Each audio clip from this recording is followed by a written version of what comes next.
Hey there, everyone. Welcome to another episode of the People Stack podcast. I'm Jen Bunk. I am CEO of the People Stack, and we help tech managers to build their dream careers. The topic for this week is feeling empty inside. And I covered that in the last episode about how a lot of our clients, when they first start working with us, there's this empty feeling, like there's more to life and I'm working really hard and is this really it? And I dove really deep into that in the last episode, so I definitely suggest you check it out if you haven't yet. And now what I want to talk about is a slightly different take on this. It's the leadership take on feeling empty inside, because I know a lot of you, one of the reasons why you want to upgrade your tech career is because you want to climb the career ladder. You want to become the best leader, the best technical leader you can possibly be. Some of you are in the beginning of that journey. Some of you are in the middle, and some of you have been on that journey for quite some time. No matter where you are, you want to be the best leader you can possibly be. And you want to show up as an amazing leader, as a servant leader, as an assertive leader, as a confident leader, as an authentic leader with integrity. And really make no mistake about it, leadership is hard. That's why most people don't do it and don't choose that as a career path. It can be lonely at the top. It's so true. It can be lonely as a leader, because so many people can't relate to it. So many people don't understand what it takes day in and day out to lead a team to victory after victory after victory, whether that's a sports team, whether that's a tech team, or whether that's any other kind of team. It's why stories of leadership fill our culture and inspire us in so many different ways. And what I realized is that, and I've experienced this too, and we've talked to many clients who have experienced this, that empty feeling inside is often partially due to not being the leader that you know you were meant to be. And that's what I want to talk about today, because very often we say we're leading, we say we want to be leading, and we want to be a great leader, an amazing leader, a servant leader, whatever kind of leader you want to be, you get to choose. We say we intend to do that, to be a great leader, but often we're not. If you're following the leader, if you're following what everybody else is doing, then you're not leading, you're following. If you're following the leader, you're not the leader. If you have to ask for permission to do things, if you hesitate in making decisions about how to lead your team, who to hire, who to fire, what recommendations to make about projects, about people, about process. If you hesitate there and don't make the decisions and just put it off on somebody else or put it off on the rules or whatever it is, you're not leading. You're following. You're following someone else. You're following the rules. You're following precedent. You're not leading. It's like saying, oh, look at that group of people over there. I must go figure out where they're going so I can lead them. That's not leadership. Leaders don't need permission to change the world, to change your team, to change the organization that you work for, to change the tech to change the tech world. We don't need permission to do that. We just do it. We go Nike on it. And I want you all to really take a hard look at this, because one of the key distinctions that so many of our clients make within the first week or so of working with us is that I am the leader. I do not need to ask for permission. I'll ask for forgiveness. And we give them the strategies and the systems and the support so that they can do that with integrity, so that they can do that with authenticity, so they can do that without just burning doors down, because it's easy to just break rules and say, oh, I don't want to ask for permission. I'm just going to go ahead and do whatever. And that's not what this means.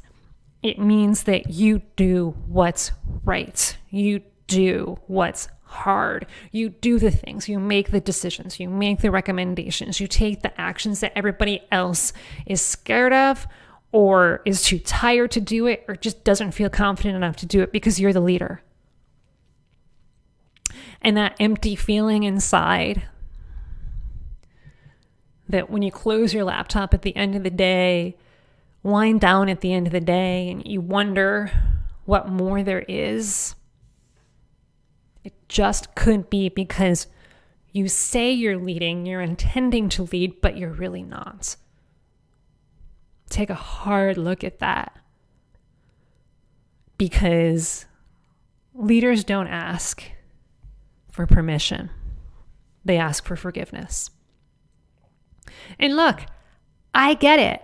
Politics, red tape, precedent, rules. You have a boss, your boss has a boss, there's a board of directors, there's people to answer to. I get it.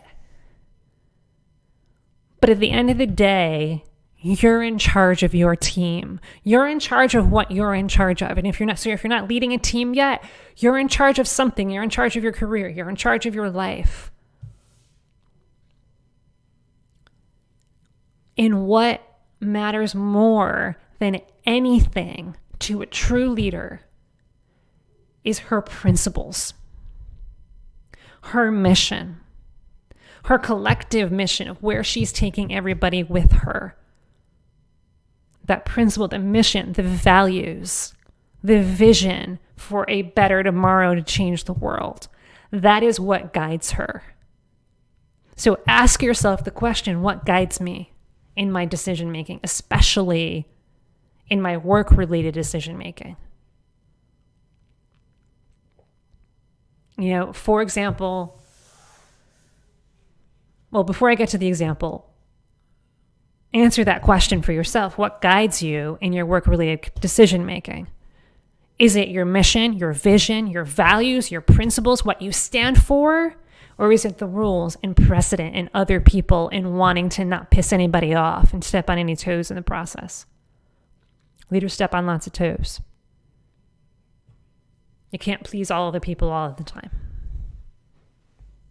And yes, you are going to repel some people. Yes, you are going to piss some people off in the process, and it's the right thing to do as long as it's based on principle, as long as it's based on mission, and as long as it's based on what's best. And it's really gray. There's a lot of gray area here. That's why this is hard. To give an example, a lot of our friends, but also clients as well, are in charge of a team and they want to hire somebody. And we hear this time and time again, like they need to hire somebody else for the team. Maybe you're a software engineering manager and you need to hire another engineer. You just know it. Like you know it in your gut, and it's clear as day, you need another engineer on the team. They're already spread way too thin. And you need someone with, whether it's a specific level of expertise, you need someone who's more senior because you have too many junior people on the team, or you're an IT director, an IT manager who needs another member of your army, a member of your IT army. And it's just so clear. But yet we talk with people, we're like, okay, why haven't you hired them yet? Oh, well, they're kind of giving me the shutdown try to bring the conversation up. But it's like, no, COVID, budgets, we don't have enough money for that. Please do not bring up hiring right now. Oh, okay. Seriously, you back down from that? It's like, if you look at it objectively, like, seriously, that's it. Somebody just tells you no and you just walk away and say, okay, whatever. It's like, we need to do this. No, we can't do it. Oh, okay, I'm just going to walk away. It's silly almost, right? But so many times clients do that. People do that. And I'm sure you've done it. I've done it too. Guilty. Where it's like, that there's something that you want, and you talk to your boss, you talk to, the people who are going to help you and support you to do that. And they're like, no, we can't. It's like, do you really even need their permission to do that? And look, if you truly do, then get whatever quote unquote permission that you need, but like move forward with it and don't back down after just one no. Because again, you need to hire someone. Your team needs it. Consider it done. That's your vision. And your principle is, I'm not going to overwork my entire team. So we need to hire someone. What needs to happen so that we can do this? Oh gosh, well, there's going to be a lot of HR paperwork, and I'm not really even sure if it's in budget or not. Sure, no problem. I'll take care of it. I'll talk to HR. I'll talk to your boss. We'll make sure that it works, and I'm going to work at it to make sure that we hire the best person for this job. I'm going to take care of this. Go do it. Go do it. Hire someone. What's the worst thing that can happen? Right? I mean, a lot of times people get stuck in what if. You get stuck in, oh my God, what if this happens? What if they don't like me anymore? What if they fire me? They're going to fire you for trying to hire someone and building the team? No. And if they do, good. You dodge that bullet. You don't want to be working somewhere that fires you for wanting to create a better team. What if insert worst case scenario here? I encourage you all, if you're truly leaders and you want to stand up and stand for your principles and stand for your team, ask why not? Why not? Ask for forgiveness, not permission. How many times has a team member come to you saying, oh gosh, I think I know the way to solve this problem, but I'm not really sure? Go do it, my friends, right? How many times have you wished that your team members just take more initiative and do it? How many times have you just said, well, yeah, go do it? How many times have you had conversations about being more proactive with your team members, especially your more senior ones? Guess what your boss wants you to do? Be more proactive. They want you to stand up, be the grown-up in the room, and make the tough decisions. That's why they hired you. And you do not back down after I don't think we can do that. Oh, I guess we can't. You know what I mean? It's really something to take a look at. Make sure that every single day you make at least 3 important leadership decisions that is going to push the boundaries of what's possible for your team and for the organization that you work for. 3 decisions that feel a little bit uncomfortable, that move you forward as a team in all of your projects. I guarantee you will not feel empty at the end of the day in a day like that. Make the decision to hire someone. Make the decision to fire someone. Make the decision to take that project that everybody is screaming to do, but the other ones are saying, I don't think we could do it, but you know it's going to be a great project. Take that project off the back burner and put some people on it right now. And that other project that everybody's spending so much time on, but it's just like spinning your wheels, take them off of it. Make the decision for that person on your team who has leadership potential. Put them in a leadership position. Make them a lead. Make them the lead of a project. That other person on your team who just seems to be dragging his feet a little bit and you can't quite figure out what it is that motivates her.